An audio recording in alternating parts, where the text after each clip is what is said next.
할렐루야. 하나님의 인도하심에 따라 오늘 이 자리에 서게 된 광주 세우는교회 차기우 목사입니다. 전라도 광주 그곳에서 목회를 하고 있다가 이렇게 오른교회 성도님들을 만나게 된 것은 하나님께서 허락하신 특별한 만남의 축복이라고 생각합니다. 정말 만나 뵙게 되어 반갑습니다.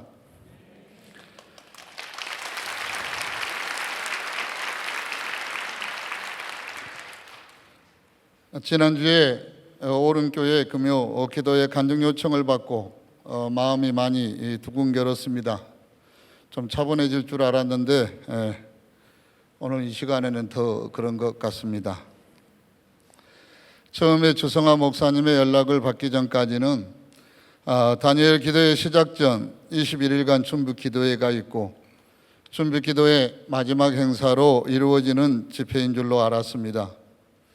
그런데 다니엘 기도회 준비를 위한 마지막 집회가 아니라 곧 시작되는 다니엘 기도회를 위한 마중물 기도회라는 연락을 받고 설명할 수 없는 더 큰 긴장감이 몰려왔습니다.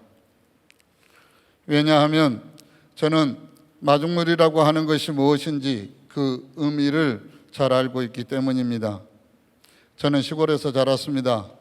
전라도 끝에 있는 진도가 고향인데 어린 시절 큰 할아버지 집에 가면 마중물을 붓고서 펌프질을 하면 샘물이 콸콸 쏟아져 나오던 장면을 똑똑히 기억합니다. 저는 오늘 우리가 함께 모여 예배하며 다니엘 기도회를 위하여 기도하는 이 시간이 21일간의 다니엘 기도회의 영적인 마중물이 될 줄 믿습니다.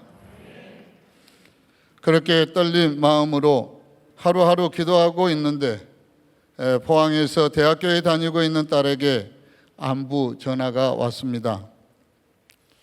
은근히 자랑도 하고 싶은 마음에 아빠가 오른 교회에 가서 간증을 하게 되었는데 너무 떨리니 나를 위해 기도를 좀 해달라고 했다가 딸에게 혼났습니다.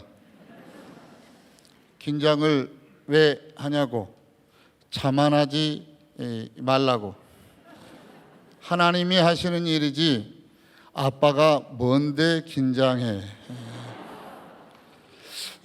말은 맞는 말인데 당황스럽기도 했고 그런데 묘하게 위로가 되었습니다. 저의 짧은 간증을 통해 온전히 하나님만 높임 받기를 간절히 소망합니다. 저는 광주에서 성도들이 많지 않은 작은 교회를 섬기고 있습니다. 좀 특이하다면 교회 건물 2층 공간을 이용해서 청소년 공동체를 유지해 오고 있습니다. 특히 청소년들 가운데에 또래들에 비하여 문제 행동이 있는 이러한 청소년으로 공동체가 구성되어 있습니다.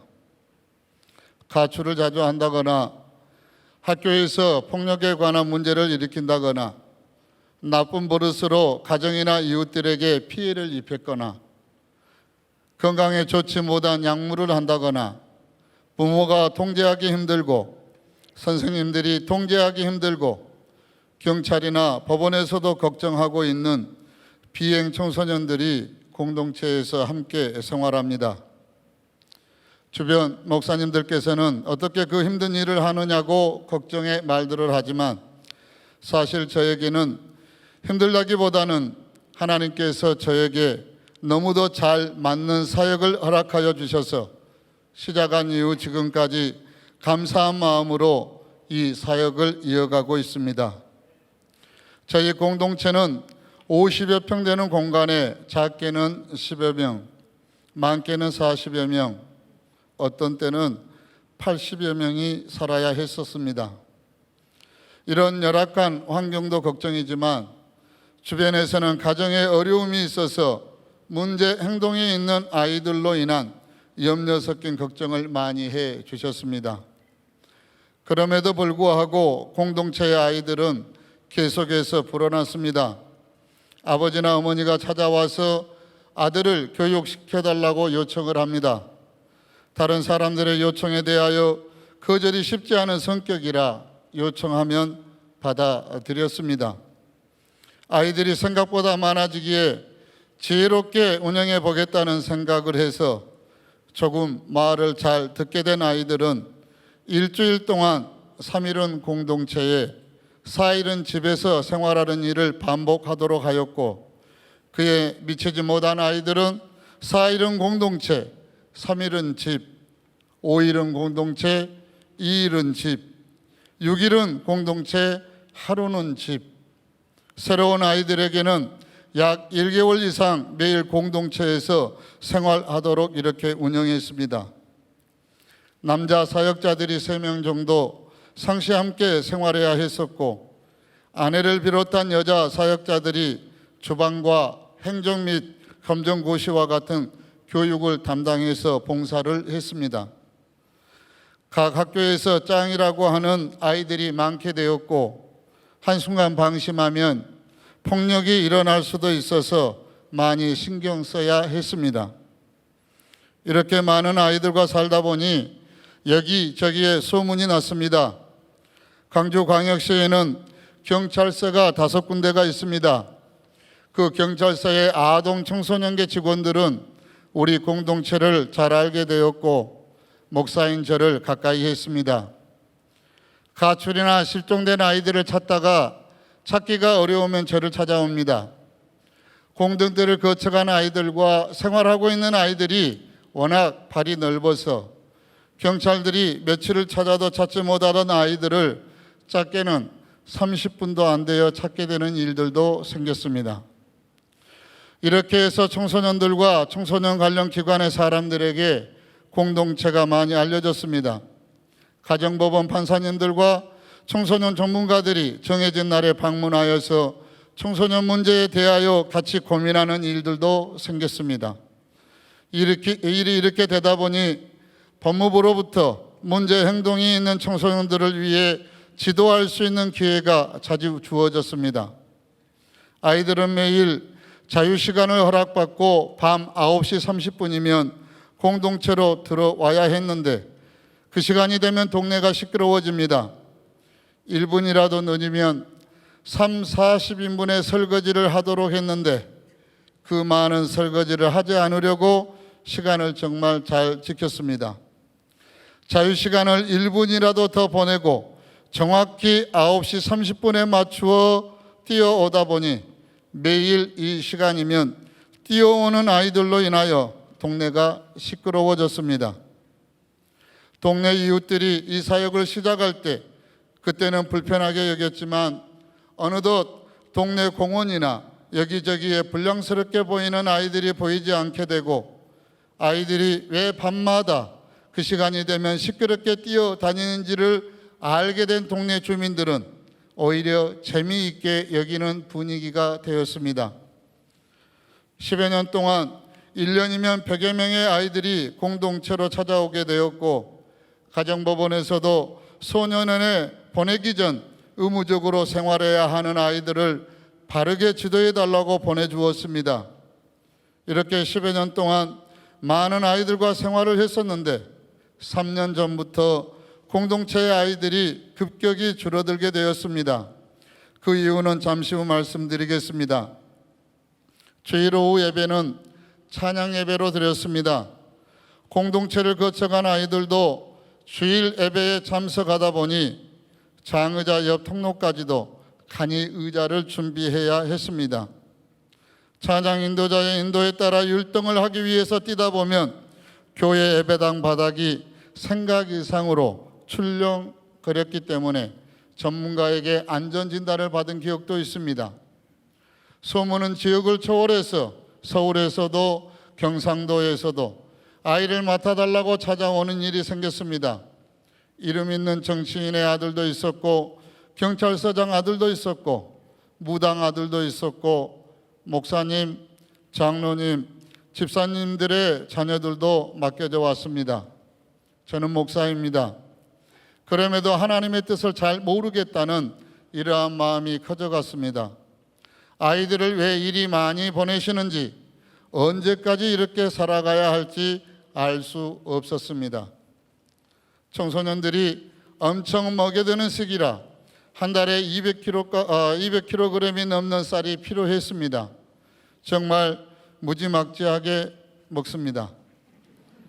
정신없이 살아야 했습니다.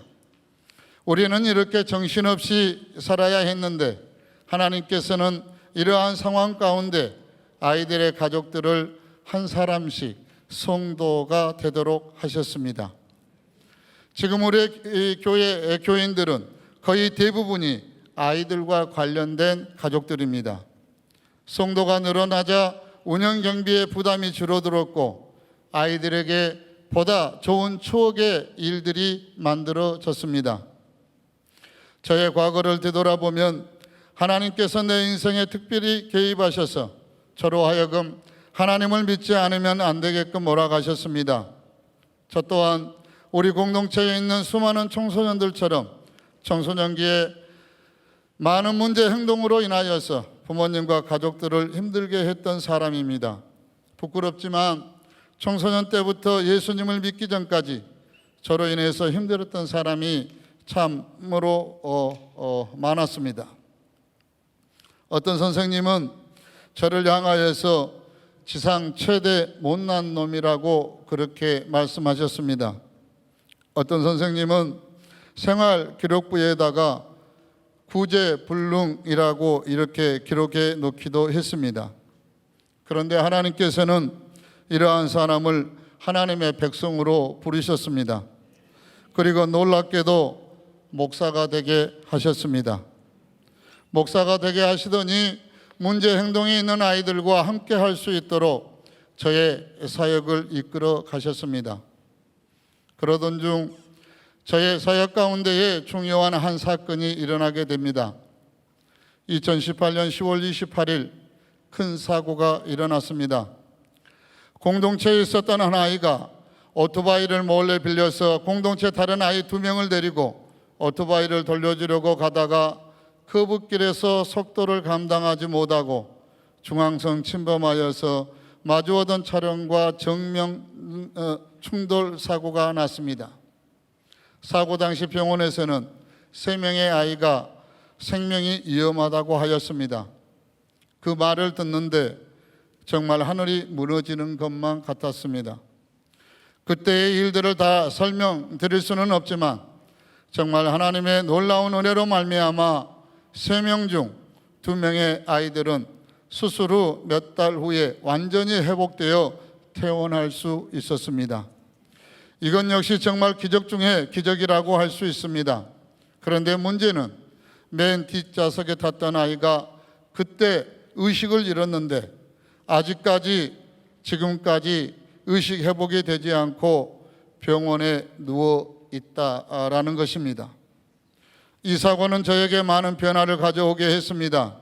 더 이상 아이들을 맡을 마음이 생기지가 않았습니다.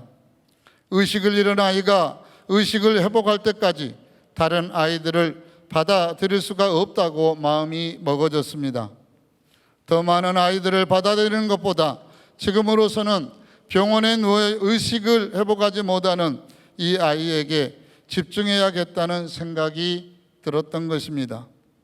그래서 공동체에 있는 아이들의 생활의 회복 정도에 따라 한 명씩 집으로 돌려보냈습니다. 그러면서 동시에 저는 매일같이 입원해 있는 아이를 방문했습니다. 찾아가서 의식 회복을 위해 안수기도를 해왔는데 엊그제 수요일이 오토바이 교통사고가 난 지 딱 3년이 되는 날입니다. 의식이 여전히 없는 그 아이의 귓가에 대고 저는 지난 수요일에 속삭였습니다.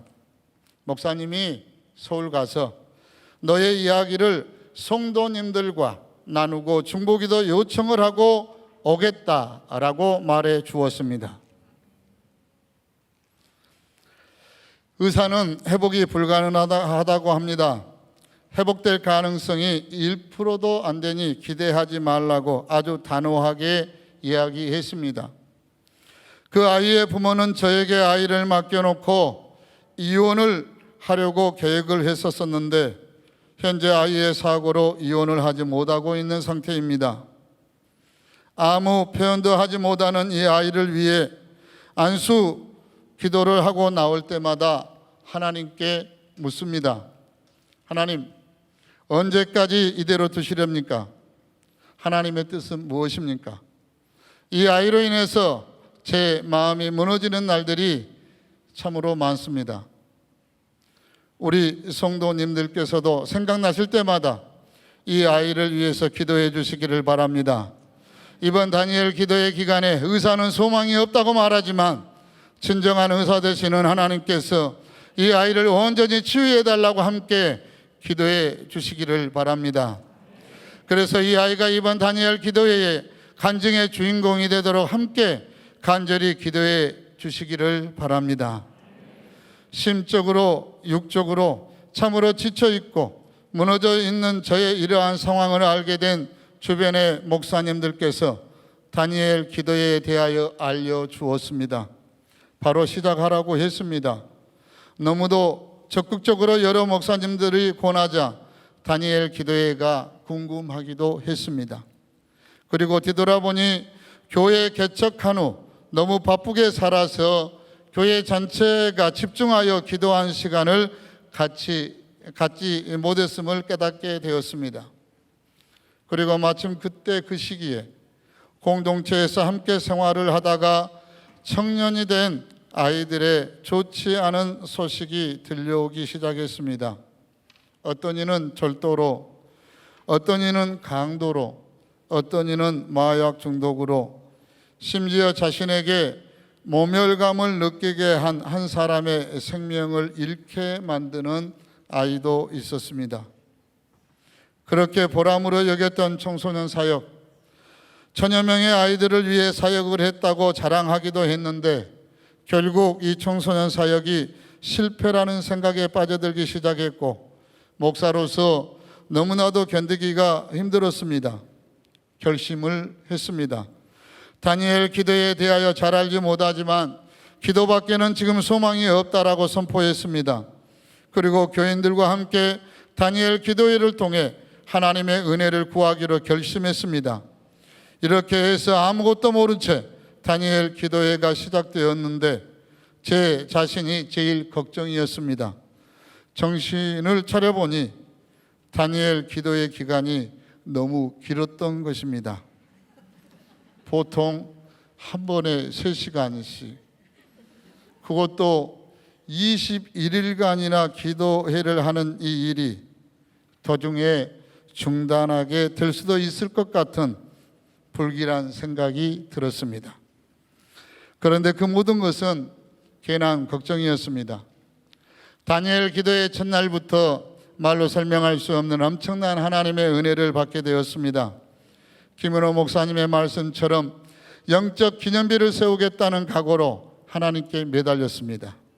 참여한 성도님들도 이전에는 경험해 보지 못한 놀라운 은혜를 받고 있었습니다. 2일, 3일, 일주일, 첫날부터 참여한 교인들이 매일 그 시간이면 은혜를 사모하여 예배당에 가득 모이는 놀라운 일이 생겼습니다. 정말 하나님의 은혜의 잔치였습니다. 교회와 저에게는 유일한 기도 제목이 하나 있었습니다. 다니엘 기도의 기간에 하나님께서 의식 잃은 아이를 만져주시는 기적의 일이 일어나기를 바랬습니다. 이렇게 11월 10일까지의 은혜의 시간이 지났습니다. 11월 11일 빼빼로데이라고 하죠. 새벽입니다. 정말 예상할 수도 없었던 기가 막힌 일이 일어나게 되었습니다. 사택에서는 아내와 아들이, 2층 공동체에서는 아이들과 제가 잠을 자고 있는데 아내와 속옷만 입은 아들이 2층 공동체로 헐레벌떡 내려와서 저와 아이들을 깨웠고 집에 불이 났다고 울며 말하는 것입니다. 재빨리 일어나서 허겁지겁 불을 끄려고 올라가려는데 아내가 적극적으로 막았습니다. 119에 전화했더니 집안에 유독가스가 차 있고 불꽃이 튀는 상황이어서 불 끄는 게 중요한 게 아니라 건물에 있는 모든 사람들을 대피시키는 게 우선이라고 했다면서 재빠르게 모든 사람들을 건물 밖으로 대피시켰습니다. 가족과 아이들을 먼저 내보내고 마지막에 건물을 뛰쳐나오는데 그때 마침 소방차들이 들이닥쳤습니다. 한동안 화재를 지나봐였고 그렇게 불길은 잡혀갔습니다. 화재 지나 후 조심스럽게 건물에 올라가 보았더니 어젯밤 잠들기 전 보았던 우리 집이 아니었습니다. 참으로 허망했습니다. 하루아침에 모든 것이 잿더미로 변해버린 것입니다. 이렇게 다 타버린 사택에서 아내와 아들이 살아난 일은 정말 기적 중에 기적이었습니다. 소방관들이 돌아가고 홀로 불타버린 사택에서 하나님께 물었습니다. 하나님, 대체 무슨 뜻입니까? 성령의 불을 구했고 성령의 불로 병상에 있는 아이를 만져달라고 그렇게 부르짖으며 기도하였는데 이젠 내 안에 내 아들을 데려가고 싶으셨나요?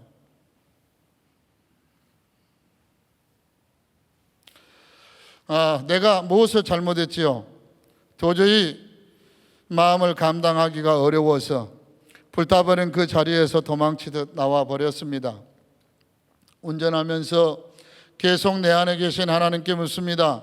대체 하나님 아버지의 뜻은 무엇인가요? 도대체 저에게 왜 이러시는 겁니까? 제가 뭘 그렇게 잘못했나요, 하나님? 사택 화재 소식을 가장 빨리 알게 된 가까이 지내는 목사님이 다니엘 기도회에 급한 기도 제목을 올렸습니다. 놀랍게도 이 기도의 제목은 많은 사람들이 함께 기도할 수 있도록 전파되었습니다. 그리고 여기저기서 전화가 왔습니다. 그런데 정말 놀라운 일들이 벌어지기 시작합니다. 그 전화 가운데에 많은 전화가 공동체 생활을 하였던 청소년들이 이제 어른이 되어서 어디에선가 살아가고 있다가 교회를 다니고 있었던 이들이 있었습니다. 그 교회에서 시작한 다니엘 기도회에 참석하다가 기도 제목을 보고서 연락을 해온 것입니다. 그것을 보며 다니엘 기도회가 엄청난 영적인 네트워크가 되어 있다는 것을 새삼 느끼게 되어지기도 했습니다. 그 아이들의 전화는 이상하게도 저의 마음을 담대하게 만들어 주었습니다. 그리고 하나님으로부터 오는 위로의 메시지처럼 느껴졌습니다. 하나님 앞에 마음을 바로 해야 했습니다. 화제는 화제, 기도는 기도. 일종의 오기 같은 의지가 일어나서 가족들과 교인들에게 다니엘 기도회가 끝나는 날까지 불난 집은 그대로 놔두고 21일간 기도회에 집중하자고 선포하듯 전했습니다. 교회는 더 뜨겁게 기도에 매달렸습니다. 화재의 불보다 더 뜨거운 기도의 불이 우리 교회에 일어나기 시작합니다. 눈물이 마르지가 않았습니다.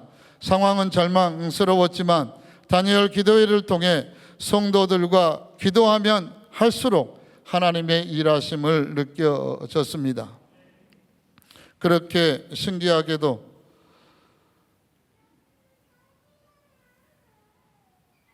어김없이 눈물로 밤을 지새우고 날이 밝아오면 어디에서 소식을 들었는지 사방에서 도움을 주고자 하는 사람들이 나타났습니다. 여러 목사님들, 동기 목사님들, 가족들, 성도들, 교회 주변의 이웃들, 그리고 저를 아는 사람들이 찾아오는 것입니다. 다니엘 기도회에서도 오른교회 장로님과 본부장님 일행분들이 찾아왔습니다.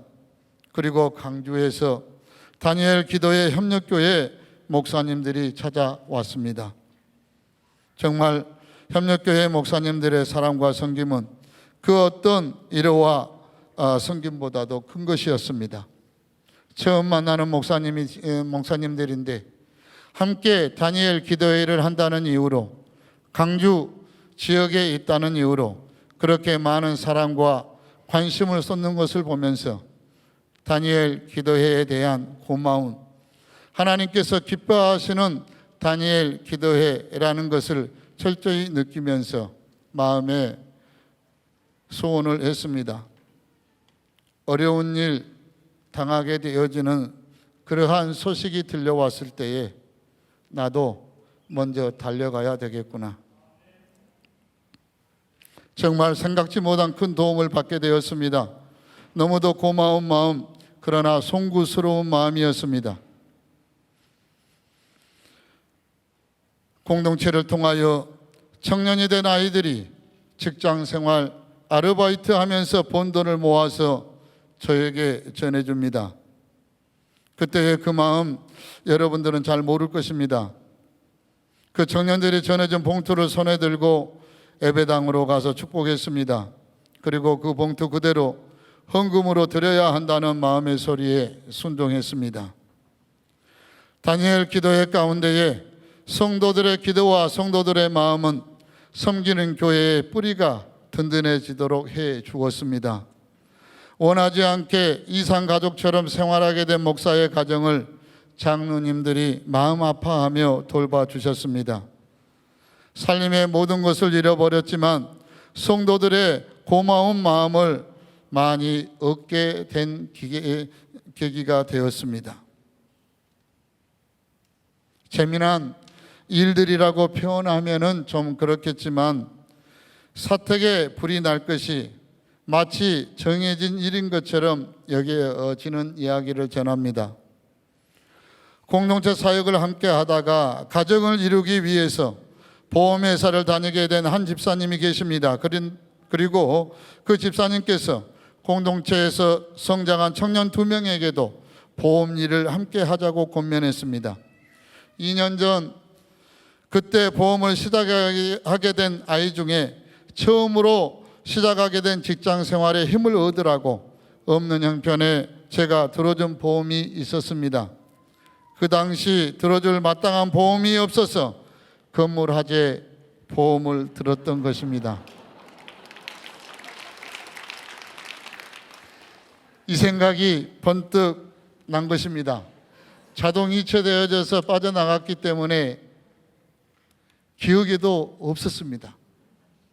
서류가 있는 곳을 미친 듯이 찾아보다가 보험 증서를 찾았을 때 누가 보면 좀 그랬을 것 같지만 그 보험 증서를 품에 안게 되었고 하나님 감사합니다.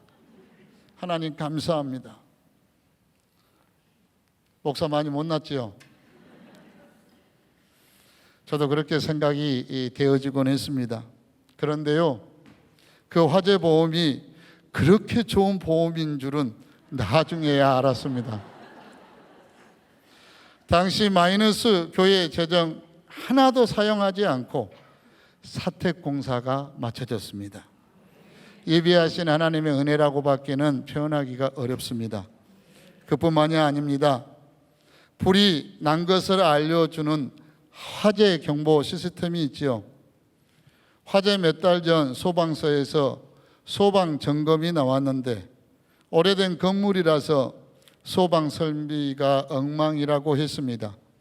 화재 경보기가 작동하지 않아서 교체해야 된다고 했습니다. 그래서 교체했습니다. 그때는 좀 불만이 있었습니다. 화재 경보는, 요즘 화재 경보기는 말로 경고를 해주는 것을 그때 알았습니다.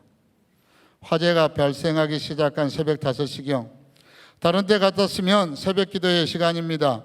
아들만 집에서 자고 아내와 저는 예배당에 있을 시간인데 다니엘 기도회 때는 저녁에 하는 다니엘 기도회에 집중하기 위해서 새벽 기도회를 하지 않았습니다. 먼저 시작한 목사님들이 그렇게 하는 것이 좋다고 해서 저희 교회도 그렇게 했습니다.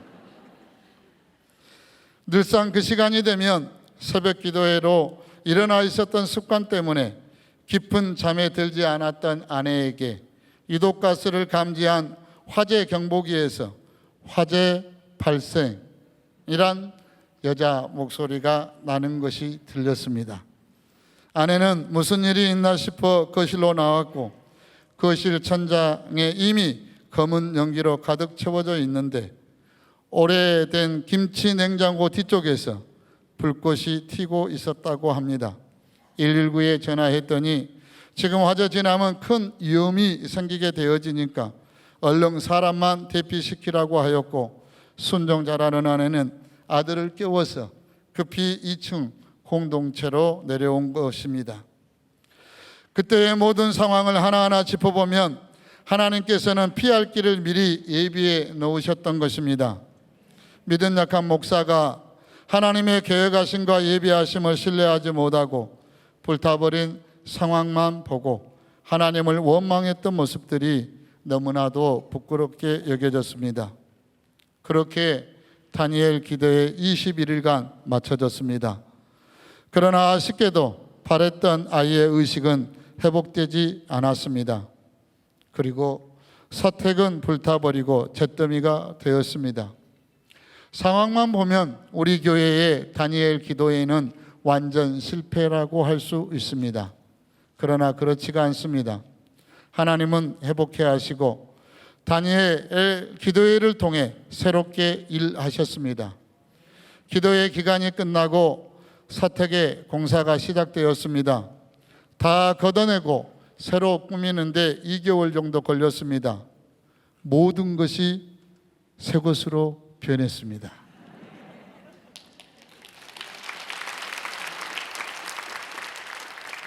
믿기지 않을 정도로 이전보다 더 멋진 새 집이 만들어진 것입니다. 아들방을 없애버렸고 아들방과 부엌을 합쳐서 부엌을 크게 만들었습니다. 아내는 매일같이 그 부엌 식탁에서 성경을 보고 책을 읽습니다. 너무 행복해 보이는 얼굴을 제가 자주 봅니다. 사택의 화제는 저의 마음, 아내와 아들과 딸의 마음, 가족들과 교인들의 마음까지 새롭게 해 주었습니다. 이전 것은 지나갔으니 보라 새 것이 되었도다. 이 말씀처럼 모든 것이 새롭게 되었던 것입니다. 그리고 바라기는 병중에 누워있는 그 아이도 하나님께서 새롭게 하여 주실 줄로 믿습니다. 이러한 표현을 할까 말까 망설였는데 불이 나도 다니엘 기도회 때 나서 좋았습니다.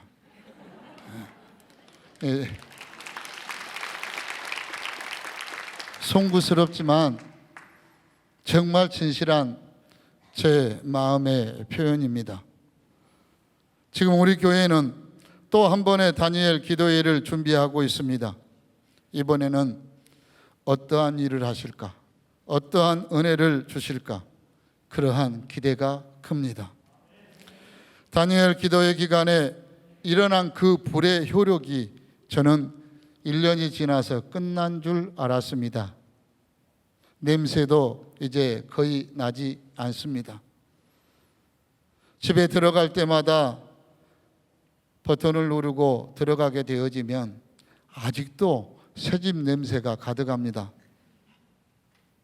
그랬는데 그 불의 효력이 끝나지 않고 이어지고 있다는 것을 이렇게 오른교회 금요기도에 간증 요청을 받고 나서 알았습니다. 어쩌면 많은 목회자들이 꿈꾸고 있을 이 소중한 자리에 제가 설 수 있도록 기회가 주어진 것은 다니엘 기도회 때 일어난 그 불의 효력이 맞다고 생각합니다. 그때 일어나는 화재가 그냥 불이 아니라는 이 생각은 같이 이 자리에 온 아내도 마찬가지일 것이고 죽을 뻔했는데 살려주신 하나님의 은혜가 감사해서 청년 회장을 자원하게 된 아들, 화재 후 가족이 흩어져서 살아야 했던 그 어려운 시간 속에 고3의 자리에서 그렇게도 소원했던 한동대학교에 합격했다는 전화를 받고 아내와 함께 춤을 추었다고 하는 사랑하는 딸에게도 동일할 것입니다. 하나님은 기도의 현장에서 일하십니다. 죽이는 것 같으나 실상 하나님은 살리십니다. 고통으로 우리를 몰아넣고 있는 것 같지만 실제로는 우리를 행복의 자리로 초청하고 계십니다. 이번 다니엘 기도회에는 하나님께서 어떻게 일하실지 너무나 기대가 되고 설레는 마음을 솔직히 전합니다. 청소년 사역에 실패했다고 여기며 힘들어하던 이 목사에게 아이들이 많아서 신앙 교육을 게을리 하였던 이 목사에게 다니엘 기도회는 치유와 회복의 시간이 맞습니다. 공동체에서 함께 했던 수많은 아이들이 청년이 되어 있습니다. 신앙 없이 이 험악한 세상을 힘겹게 살아가고 있는 아이들을 그대로 둘 수가 없습니다. 교회와 목사인 저는 결단을 했습니다. 청소년 사역에서 청년 사역으로 도전합니다. 하나님의 은혜를 구하고 또 구해서 흔들리지 않는 신앙으로 준비하고자 합니다. 기도해 주시기를 바랍니다. 다니엘 기도의 기간에 기도해 주시기를 부탁의 말씀을 드립니다. 갈수록 저는 하나님의 뜻을 잘 모르겠습니다. 하나님께서 하시는 일을 보면서 그저 끝까지 감사해야 되겠다는 마음이고 끝까지 겸손해져야 한다는 이 마음이 커져 있습니다. 다니엘 기도회 때 일어난 불로 저희 교회와 공동체가 새롭게 된 것처럼 이번 다니엘 기도회 때 각 교회와 가정의 성령의 불로 말미암아 영적으로 대한민국과 한국 교회와 모든 가정들이 새롭게 되길 간절히 소망합니다. 마지막으로 성도님들께 기도 제목 하나 요청드립니다. 오토바이 사고로 아직도 누워있는 그 아이를 위해 기도해 주시기를 바랍니다.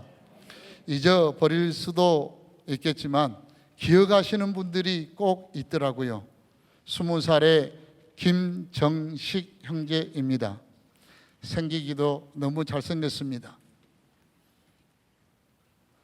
서울에 오기 전에 그 아이에게 약속했습니다. 한국교회 성도들에게 기도 제목을 요청하겠다고 약속하고 그렇게 올라왔습니다. 하나님의 살아계심을 간증하는 아이가 되길, 이번 다니엘 기도의 간증의 주인공이 되길 기도해 주시기를 바랍니다. 1%로도 안 된다고 하는 의사의 말이 틀렸다라고 그렇게 얘기할 수 있는 기회가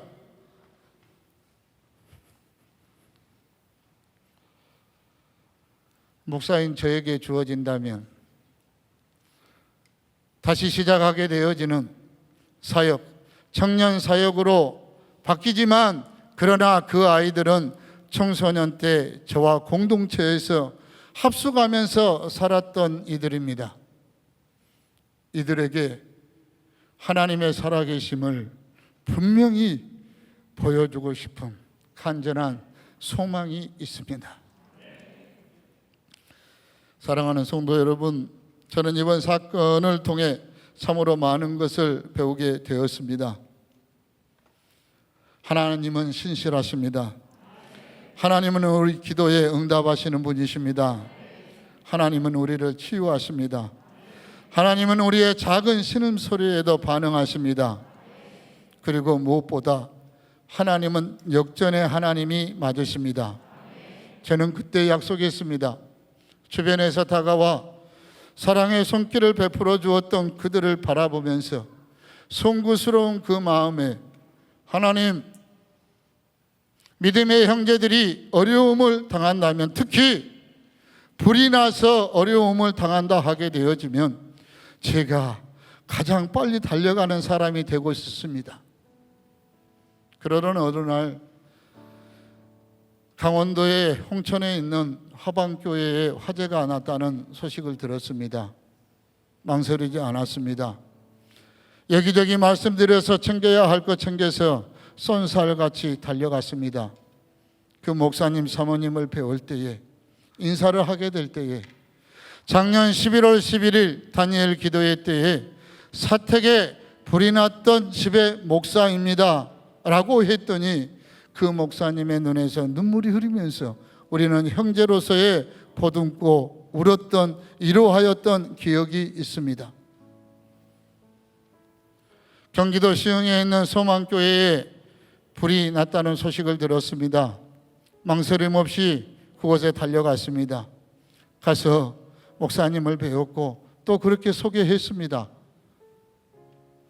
작년 다니엘 기도 때 11월 11일 새벽에 사택에 화재가 나서 하마터면 아내와 아들을 잃을 뻔했는데, 그리고 그 화재 가운데에 모든 것이 끝났다 그렇게 생각을 했었는데 하나님은 모든 상황을 바꾸어 주셨습니다. 그렇게 위로하고 그 목사님과 포옹하고 돌아왔습니다. 얼마 전에 안타까운 소식을 들었습니다.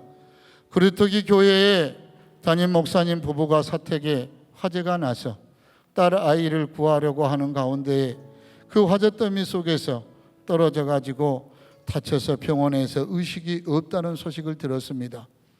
그때부터 교회 주보에 올려서 그리터기 교회와 그 목사님 사모님을 위하여 교인들이 기도하고 있습니다. 조금 회복되어진다면 준비한 것들을 가지고 가서 전하려고 합니다. 하나님은 이렇게 일하여 주셨습니다. 하나님께서 하시는 일들을 보면 우리는 감히 하나님의 뜻을 안다라고 말하기가 어려울 것입니다. 우리 집 화재 현장처럼 여러분의 삶이 잿더미로 무너져 있으신지는 모르겠습니다. 코로나로 인하여서 참으로 힘든 시기를 우리가 살아가고 있습니다. 이번 다니엘 기도회를 통해 하나님께서 그 모든 것을 다시금 회복시키실 것을 믿으셨으면 합니다. 무너져버린 한국교회를 다시 세우시고자 하시는 하나님이십니다. 각 가정과 교회들을 하나님께서 영적인 재건축을 하시리라고 저는 믿습니다. 저의 작은 간증을 통해 여러분의 시선이 다시금 하나님께 집중되어지기를 원하고 오직 하나님만 높임받기를 소망합니다. 하나님 지금도 살아계십니다. 기도하겠습니다. 하나님 아버지, 오름교회를 강한 손으로 붙잡아 주시고 주께서 사랑하시는 김은호 목사님을 능력 있게 하신 것을 감사합니다. 다니엘 기도회를 풍성하게 하시며 신실한 일꾼들을 만나게 하시니 감사합니다. 2020년 다니엘 기도회를 강력한 하나님의 은혜와 응답으로 채워 주옵소서. 하나님을 향하여 간절하게 울부짖게 될 교회 형제 자매들을 형통하게 하여 주옵소서. 우리들의 구세주이신 예수 그리스도의 이름으로 감사하며 기도하옵나이다. 아멘.